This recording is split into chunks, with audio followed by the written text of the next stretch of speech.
Happy Easter to you all. आप सबको यीशु मसीह का पुनरुत्थान मुबारक हो। And my special thanks to Pastor Ashish for agreeing to translate for me this morning in spite of it's a hectic day for him because right from the beginning of the service till end you will see him speaking. Pastor Ashish को धन्यवाद करता हूँ कि उन्होंने स्वीकार किया मेरे लिए अनुवाद करना, क्योंकि उनके लिए बहुत मुश्किल आज दिन है शुरू से अंत तक पूरे सभा में। On Good Friday we saw the significance of the death of Jesus. और गुड फ्राइडे के दिन हमने देखा कि यीशु मसीह के मृत्यु का महत्व क्या था। It was meant for the forgiveness of our sins, the sins of all humankind. और उसका महत्व यह था कि सारे मानव जाति की पापों की क्षमा का वो दिन था। Today we'll try to understand the significance of the Easter or the resurrection of Jesus Christ. और आज हम जानना चाहेंगे महत्व प्रभु यीशु मसीह के पुनरुत्थान का। In the passage that was read for us today, आज का जो पाठ हमारे लिए पढ़ा गया, we see that after the death of Jesus Christ, हम देखते हैं यीशु मसीह के मृत्यु के बाद his disciples locked themselves in fear of the Jewish leaders. कि उसके जो शिष्य थे वो डर के मारे उन्होंने अपने आप को कमरे में बंद कर लिया था, क्योंकि वो डर रहे थे यहूदी अगुओं से।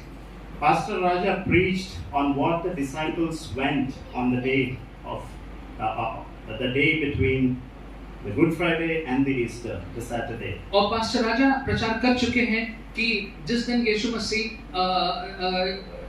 क्रूस पर चढ़ाए गए थे और पुनरुत्थान के बीच में जो शनिचर का दिन था, उस दिन क्या बीत रही होगी उन शिष्यों के ऊपर। They did not expect that Jesus will die. उनको ये अपेक्षा नहीं थी कि यीशु मसीह की मृत्यु हो जाएगी। So it is beyond their imagination, इसलिए ये उनकी सोच से एकदम परे था even to expect that Jesus will rise from the dead. कि उनकी सोच से परे था कि यीशु मसीह मुर्दे में से जी उठेंगे।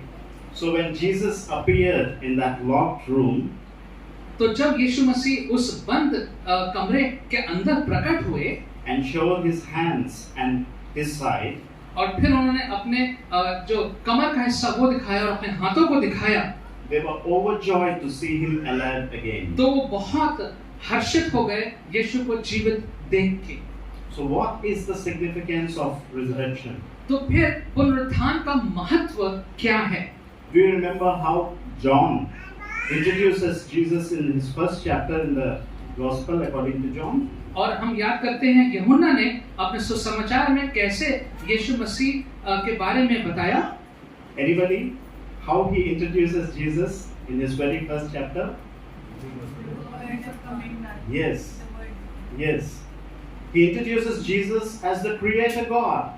और यूहन्ना वहाँ पर यीशु मसीह को सृष्टि करने वाले परमेश्वर के रूप में बताता है। And what did the creator God do in the beginning? और आरंभ में सृष्टि करने वाले परमेश्वर ने क्या किया था? Please read Genesis chapter 2 and verse 7. उत्पत्ति 2:7।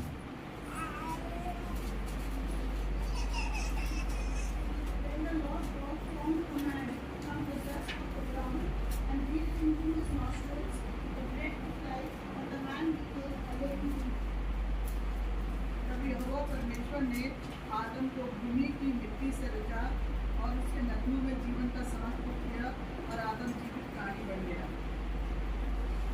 He made man from the dust. और उसने धूल में से मनुष्य को बनाया। And when he breathed into the nostrils of Adam, he became living being. और फिर उसने आदम के अंदर अपनी श्वास दे दी, जिससे वो जीवित हो गया। And very interestingly, we see a similar thing happening here on the day when Jesus appeared to his disciples. और बड़ी रुचि की बात है कि एक उससे मिलती जुलती बात यहाँ पे हो रही है जब यीशु मसीह यहाँ पर अपने शिष्यों के सामने प्रकट हो रहे हैं। Please read John chapter 20 and verse 22.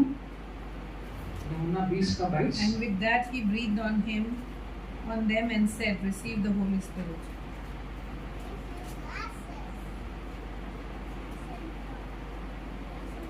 ये कहकर उसने उन पर फूंका और उनसे कहा, पवित्र आत्मा। Jesus, after his resurrection, appears to his disciples. अपने पुनरुत्थान के बाद यीशु मसीह अपने शिष्यों के सामने प्रकट होते हैं। And like the way God breathed into Adam's nostrils, और जिस प्रकार से परमेश्वर ने आदम के शरीर में नाक में श्वास फूंकी थी, Jesus now breathes on his disciples his own Holy Spirit. और अब अपने शिष्यों पर यीशु मसीह अपनी पवित्र आत्मा को फूंक देते हैं। And that is why resurrection is understood as the beginning of a new creation. और इसलिए पुनरुत्थान का जो हमें समझ है वो ये है कि एक नई सृष्टि का आरंभ। Can you please read from 2 Corinthians chapter 5 and verse 17? दूसरा करंथियों 5 का 17। From now on, therefore, we regard no one according to the flesh. Even though we once regarded Christ according to the flesh, we regard 2 Corinthians 5:17। Therefore, if Therefore- anyone is in Christ, the new creation has come. The old has gone, the new is here. All this is from God. इसलिए जो प्रभु यीशु मसीह में वो नई सृष्टि है, पुरानी बातें बीती, देखो सब नई है। It says, if anyone is in Christ, कि अगर कोई भी प्रभु यीशु मसीह में है that person is a new creation. तो वो व्यक्ति जो है वो नई सृष्टि है। So while Good Friday is about the forgiveness of sins, और जबकि जो भला शुक्रवार है वो पापों की क्षमा के बारे में है, resurrection is about new creation. तो जो पुनरुत्थान है वो नई सृष्टि के बारे में है। So the question is, in what sense are we a new creation? तो सवाल ये उठता है किस रीति से हम जो है वो नई सृष्टि हैं। New creation is about reconciliation with God. और ये जो नई सृष्टि का मतलब है वो परमेश्वर के साथ मेल मिलाप के संबंध के बारे में बात हो रही है। And that's why we see Jesus saying, peace be with you, twice in this passage. और इसलिए दो बार यहाँ पर प्रभु यीशु मसीह कहते हैं कि शांति तुम्हारे साथ रहे। The first time when he said, peace be with you in verse 19, पहली बार 19वें पद में उसने कहा कि तुम्हारे साथ शांति हो। he showed them his hands that were nailed उसने अपने हाथों को दिखाया जिसमें कीलें गाड़ी गई थी and his side that was pierced, और उसका साइड का भाग जिसमें भाला भोंका गया था, to say that this was the price that was paid, ये दिखाने के लिए कि ये कीमत अदा करी गई है to restore their broken relationship with God. ताकि जो उनका टूटा हुआ संबंध है वो परमेश्वर के साथ वापस जुड़ने पाए। So it was meant, this first peace be with God was meant for the disciples' own reconciliation with God. तो पहली बार जब यीशु ने कहा कि तुम्हारे साथ प्रभु की शांति हो, इसका मतलब था कि उनका परमेश्वर के साथ मेल मिलाप हो जाए। In other words, he's saying, now you are in peace with God. और दूसरे शब्दों में वो कह रहे हैं कि अब तुम परमेश्वर के साथ शांति में हो। The second time when he says, peace be with you in verse 21, और दूसरी बार जब 21वें पद में यीशु कहता है कि तुम्हारे साथ शांति हो, he gives them a Christ-like mandate. तो उसमें एक मसीह के लिए क्या आदेश होना चाहिए, मसीह में होने का आदेश ये वो देता है। To be peacemakers, to reconcile the broken world with God. और वो आदेश है कि शांति लाने की पहल करनी चाहिए और इस टूटे हुए संसार में शांति परमेश्वर के लेके हमें आनी है। Yeah, what does he say in verse 21? Can you read 21 and also 23? Again Jesus said, peace be with you. As the Father has sent me, I am sending you. If you forgive anyone's sins, their sins are forgiven. If you do not forgive them, they are not forgiven. Hindi में 21 और 23।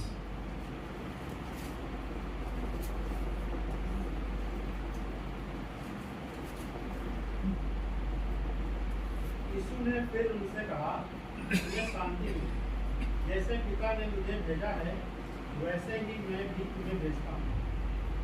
Like the way, sorry. जिनके पाप तुम क्षमा करो, वे उनके लिए क्षमा किए गए, जिनके तुम रखो वे रखे गए। Like the way Jesus was sent into this world so that we are brought in peace with God, ताकि जैसे यीशु मसीह को इस संसार में भेजा गया कि हम परमेश्वर के साथ शांति में आने पाए, in the same way God is intending that through the forgiven disciples, और इसी प्रकार से परमेश्वर की इच्छा है कि ये शिष्य जो अब क्षमा को प्राप्त कर चुके हैं, the broken world needs to be reconciled back to God. ये जो टूटा हुआ संसार है वो भी परमेश्वर के साथ मेल मिलाप में आने पाए। Therefore, the resurrection of Jesus Christ is about this new creation, a new world. और इसलिए जो प्रभु यीशु मसीह का पुनरुत्थान है वो एक नई सृष्टि के बारे में बात करता है।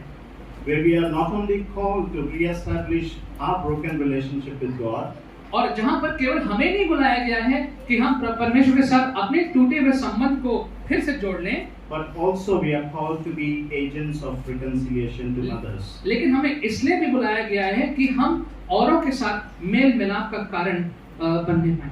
And how is this new creation possible? और ये नई सृष्टि कैसे संभव होती है? In the last week before Jesus Christ was crucified, और वो पिछला हफ्ता जिससे पहले प्रभु यीशु मसीह को क्रूस पर चढ़ाया गया था, Jesus told his disciples यीशु ने अपने शिष्यों से कहा that the time has come for him to go to the Father, कि समय आ गया है कि अब मैं अपने पिता के पास वापस जाऊंगा, and he assures them that he will ask the Father to send the Holy Spirit to be with his disciples. और उसने भरोसा दिलाया कि मैं परमेश्वर से कहूंगा कि वो पवित्र आत्मा भेजेगा जो तुम्हारे साथ रहेगा। Please read John chapter 14, 16 and 17. John chapter 14, 16 and 17. And I will ask the Father that he will give you another advocate to help you and be with you forever, the Spirit of truth. The world cannot accept him because it neither sees him nor knows him, but you know him, for he lives with you and will be in you. मैं पिता से विनती करूंगा और वो तुम्हें एक और सहायक देगा कि वो सर्वदा तुम्हारे साथ रहे, अर्थात सत्य का आत्मा, जिसे संसार ग्रहण नहीं कर सकता, क्योंकि वो ना तो उसे देखता है और ना उसे जानता है। तुम उसे जानते हो क्योंकि वो तुम्हारे साथ रहता है और वो तुम में होगा। He says the Father will send the Holy Spirit to help them.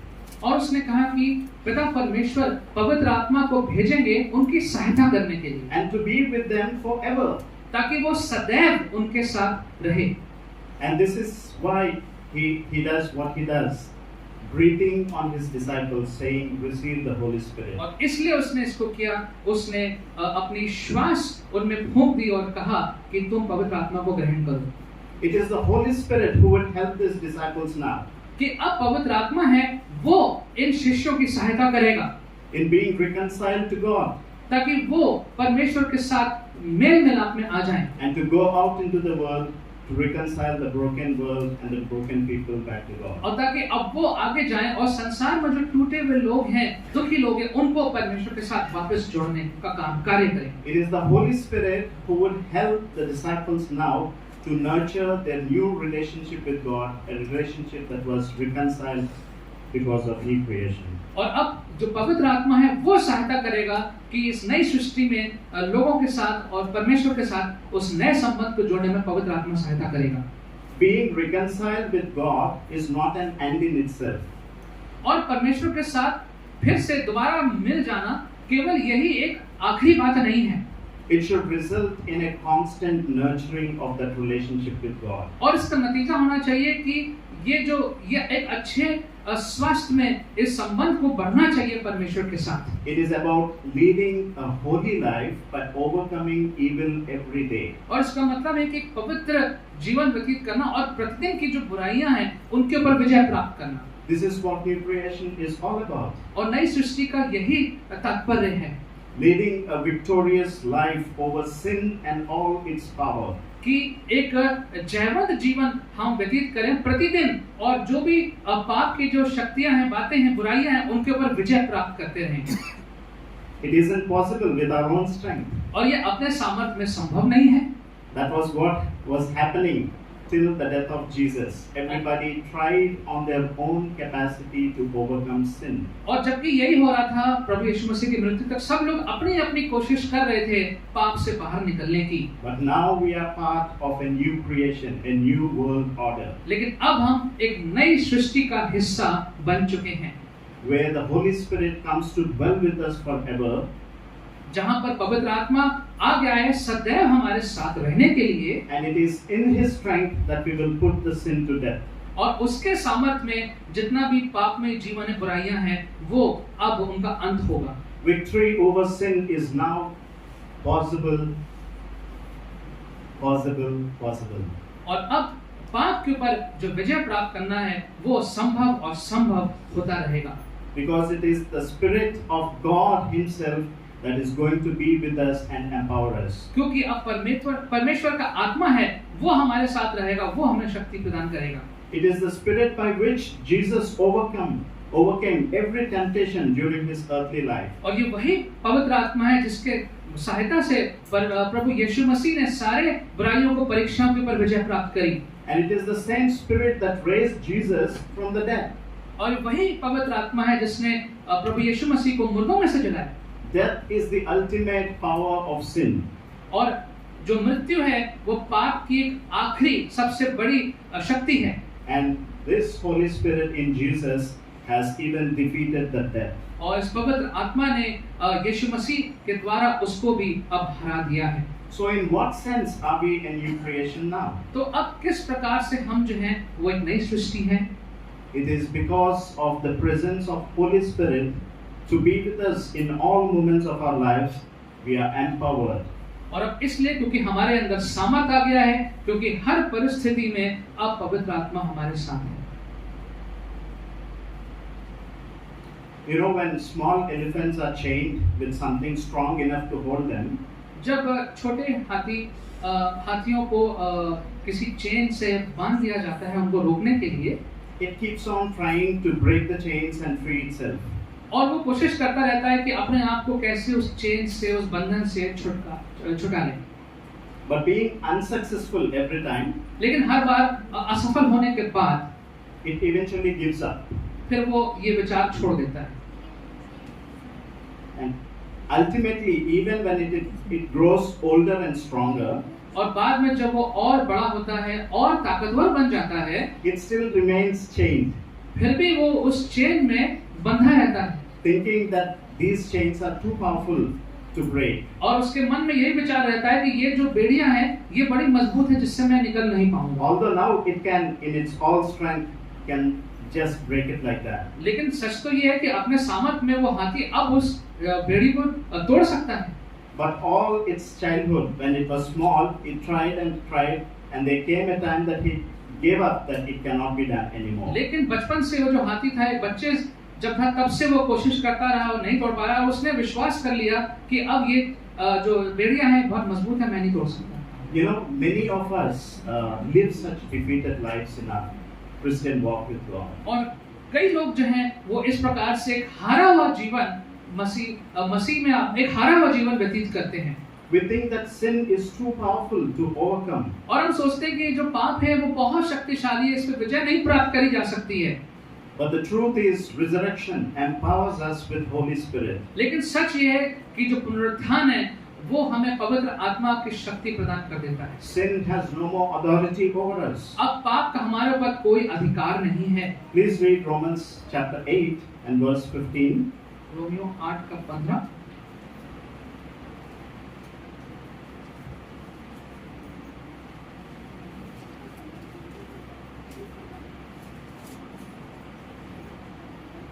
The Spirit you received does not make you slaves so that you live in fear again.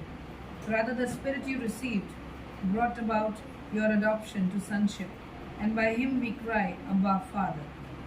क्योंकि तुमको दासत्व की आत्मा नहीं मिली कि फिर भयभीत हो, परंतु लेपालकपन की आत्मा मिली है जिससे हम हे अब्बा, हे पिता कहकर पुकारते हैं। We need to know this truth, that we are children of God. ये सच्चाई हमें जाननी है कि हम परमेश्वर की संतान हैं। We need to know that we are no more slaves to sin. हमें यह जानना है कि अब हम पाप के बंधुआई में नहीं हैं। Can you please also read verse 13 from the same chapter, Romans 8? For if you live according to the flesh, you will die. But if by the Spirit you put to death the misdeeds of the body, you will live. क्योंकि यदि तुम शरीर के अनुसार दिन काटोगे तो मरोगे, यदि आत्मा से देह की क्रियाओं को मारोगे तो जीवित रहोगे। It says that it is by the power of the Spirit, by the power of the Holy Spirit, that we defeat sin. और लिखा है कि पवित्र आत्मा की सहायता से, सामर्थ से हम पाप को हराते हैं। There is no sin in this world that exists that cannot be overcome in God's strength. कोई भी ऐसी बुराई, पाप नहीं है इस संसार में जिसके ऊपर विजय ना प्राप्त करी जा सके परमेश्वर की सहायता से। Whether it is a habit of saying lies, चाहे वो एक झूठ बोलने की आदत हो, It could be an attitude of hatred. हो सकता है एक किसी से नफरत करने की बात हो। It could be a depressing thought. हो सकता है कोई ऐसा विचार जो हमें बहुत ही नीचा सोच में लेके जाता है। It could be an impulse to cause divisions within the family. हो सकता है कोई ऐसी बात जिसमें हम परिवार में बंटवारा हो जाए, कोई ऐसा विचार। It could be an adulterous heart. हो सकता है कोई ऐसा हृदय जो व्यभिचार की बातें सोचता है। It could be lack of integrity with one face in the public and another face in private. हो सकता है खरेपन का अभाव, जहाँ पे एक चेहरा जो है वो लोगों के सामने, दूसरा चेहरा जो है वो दूसरों के सामने है। There is no sin, whether you name it, that cannot be defeated in the strength of Holy Spirit. कोई ऐसा पाप नहीं है जो यदि हम पवित्र आत्मा के सामर्थ्य में जिसको हम हरा नहीं सकते हैं। You know, let us learn to name the sin that God is showing in our lives, or the sins by which we are being tempted. और हम सीखें, जान लें, जांचें कौन से ऐसे पाप हैं हमारे जीवनों में या जिनसे हम परीक्षा में पड़ते हैं। And every time that we are tempted, और हर बार जिसमें हम परीक्षा में पड़ते हैं, जिसके कारण let this be something that we say to both to ourselves and even to the sin itself. और इस बात को हम अपने आप से भी कहें, उस पाप में परिस्थिति में भी इस बात को हम बोलें। In the name of Jesus कि यीशु के नाम में and in the power of the Holy Spirit, और पवित्र आत्मा के सामर्थ्य में I choose to put it to death. मैं ये निर्णय करता हूँ कि मैं इस पाप को अब मरा हुआ करार देता हूँ। That is the authority that we receive on the day of resurrection when Jesus rose from the dead. और इस बात का अधिकार हमको दिया गया जब प्रभु यीशु मसीह मुर्दों में से जी उठा। Everything that brings death and destruction to our life, we have now authority to put them back to death. हर बात जो हमारे जीवनों में जो है वो मृत्यु लाती है और बुराइयां लाती है, उन सबको अब हमें नकारने का और मृत्यु उसको मार देने का अधिकार हमें दे दिया गया है। There are two things happening here when we say that to ourselves. जब अपने आप से हम ये बोलते हैं तो दो बातें होती हैं। We are submitting ourselves to the authority of Holy Spirit. हम अपने आप को पवित्र आत्मा की जो के अधीन हम कर देते हैं। And the other way around as well. We are giving Holy Spirit the final authority over our lives. और अब पवित्र आत्मा को अपने ऊपर पूर्ण रूप से अधिकार में अपने आप को हम दे देते हैं। You know, the lordship of Christ over us is what we gain from resurrection. कि प्रभु यीशु मसीह का जो स्वामित्व है वो हमारे ऊपर आ जाता है पुनरुत्थान के कारण। And the power to obey His word is what we receive from the resurrection. और उसके वचन का आज्ञा पालन करने के सामर्थ भी हमें पुनरुत्थान से मिलता है। Maybe can we do this exercise now? क्या ये बात हम कर सकते हैं? We'll remain silent for a minute and we'll think about what is it that sin that we are again and again are being enslaved of. हम एक minute के लिए मौन रहते हैं और सोचते हैं वो कौन सी ऐसी बुराई है, कौन सा ऐसा पाप है जो बार बार हमें अपने घेरे में चक्रव्यूह में फंसा लेती है। And in your heart, exercise this power. Say to yourself and to the sin that in the name of Jesus and in the power of the Holy Spirit, I deny this sin. और खामोशी में अपने हृदय में वो जो भी पाप है, जो बात है, उसके बारे में सोचते हुए अपने आप से कहें कि मैं यीशु के नाम में इस पाप को इनकार करती हूँ और पवित्र आत्मा के सामर्थ्य में मैं इसको अब मरा हुआ करार देता हूँ। And when you pray this prayer every time, you say amen to it. और जब इस प्रार्थना को करते हैं तो उसके लिए बोलें, उसके बाद आमीन। A heart that is willing to obey God empowers. और एक ऐसा हृदय जो आज्ञा पालन करना चाहता है परमेश्वर का, उसको परमेश्वर सामर्थ प्रदान करते हैं। You know, I do practice this in my life. मैं अपने जीवन में इस क्रिया को करता हूँ। And every time I give myself, I show that deep desire in myself to say that Lord, I don't want to commit this sin. I command this sin to leave my life. और जब मैं ऐसा करता हूँ तो मेरे अंदर ये प्रबल इच्छा आती है, मैं कहता हूँ कि ये जो भी बुराई है, जो पाप है, मैं इसको आदेश देता हूँ कि मुझे अब इससे कोई लेना देना नहीं है। And I say that I don't do it in my strength. I know I can't.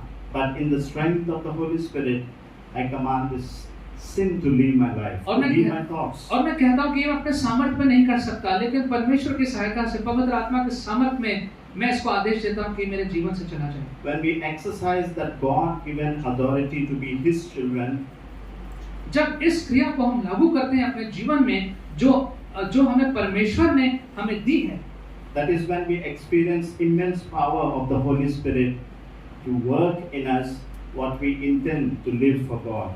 और तब हमें वो एक अद्भुत शक्ति मिलती है पवित्र आत्मा से, ताकि जिस प्रकार से हमें रचा गया था उसी प्रकार का जीवन हम जीने पाएं.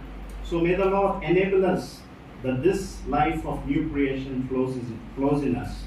तो परमेश्वर हमें सामर्थ्य दे कि नई सृष्टि का जीवन हमारे जीवनों में आए. That victory over every sin be an outcome of our reconciliation with God. कि जब हम परमेश्वर के साथ मेल मिलाप कर लेते हैं तो उसका नतीजा ये हो कि हर एक पाप के ऊपर हम विजय प्राप्त करने पाएं. And in doing so we live powerful lives. और ऐसा करने में हमारा जीवन जो है वो शक्तिशाली जीवन बनने पाए. Lives that would inspire others to be reconciled with God. और ऐसे जीवन जो औरों को भी प्रेरित करें कि उनका जीवन भी परमेश्वर के साथ मिलने पाए. Let's pray. आइए प्रार्थना करें. Heavenly Father, we thank you for your word this morning, and we thank you that your resurrection, the resurrection of your Son Jesus, has such a deep meaning for each one of us. परमेश्वर, आज के वचन के द्वारा हम ये सीखा प्रभु कि आपके पुत्र का पुनरुत्थान का हमारे जीवनों में कितना गहराई का उसकी बातें हैं. Help us, Lord, to not just see it as a historic event. प्रभु, हम इसको एक ऐतिहासिक घटना के ही प्रकार ना देखें. Help us, Lord, to know and believe that our lives are being changed because of the resurrection. प्रभु, हम इस बात को जान लें, अनुभव कर लें कि हमारे जीवन परिवर्तित हो रहे हैं यीशु के पुनरुत्थान की वजह से. And that you are telling each one of us this morning that you are empowering us to live a free life, a life free of sin.